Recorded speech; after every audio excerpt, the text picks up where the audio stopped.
Welcome back. Continuing the news. At least 13 fatalities have been reported in connection with Hurricane Milton.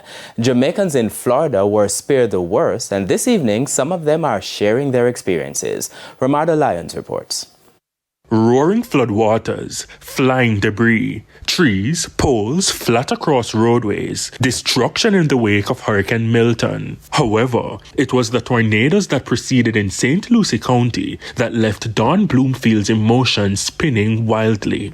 It was one tornado after another. Our phone just keep blowing up. It was like we were in Tornado Alley. So we got a chance to prepare for Hurricane Milton.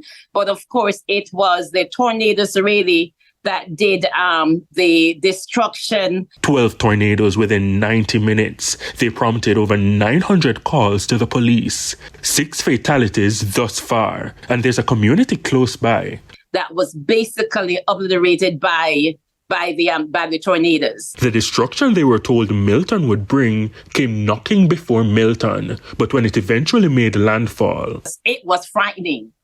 It was like those freight trains just going through last night. I mean, you could not sleep.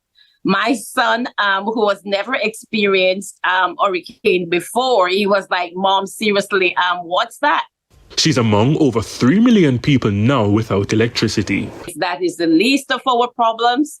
I am grateful. We give God thanks. It could have been a whole lot worse. Jamaica's Consul General to Miami, Oliver Mayer, sends a message to people trying to reach relatives. Don't go into panic mode as yet, because, as I said, power is down. Many persons have not been able to charge their phones.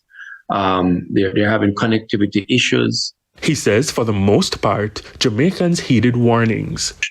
No injury.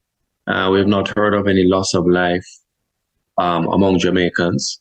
And so we're cautiously optimistic. And as I said, those we spoke to were grateful that they had come out of the hurricane without any sort of major damage. Dwayne Williams from Fort Myers says Milton was different from anything he experienced in Jamaica. It will come and just hit it with a tornado and drop tornado. And some areas, what it is come with heavy wind, consistent for about 2-3 hours. But still, the tornadoes did not faze him. Well, sometimes I feel like I should go out there, go chase it and have my camera to try, show people what it's all about. It's just the way we was brought up, and so it doesn't frighten me. In Jamaica, we don't take it that serious. We're still outside when hurricane is moving. It's just the way we was brought up, Gabriel Martin lives in Tampa. She's a Jamaican studying in Florida. She was one of the hundreds of thousands of people who evacuated. So at first, I did not think that I needed to evacuate. I was planning to ride it out. But then the strength of the hurricane kept increasing, and I don't know, I got scared. She experienced 2 hurricanes in Florida before, but Milton, she said, seemed ominous.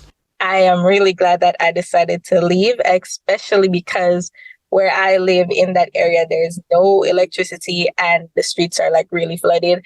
I feel like I would just have anxiety. Ramada Lyons, TVJ News.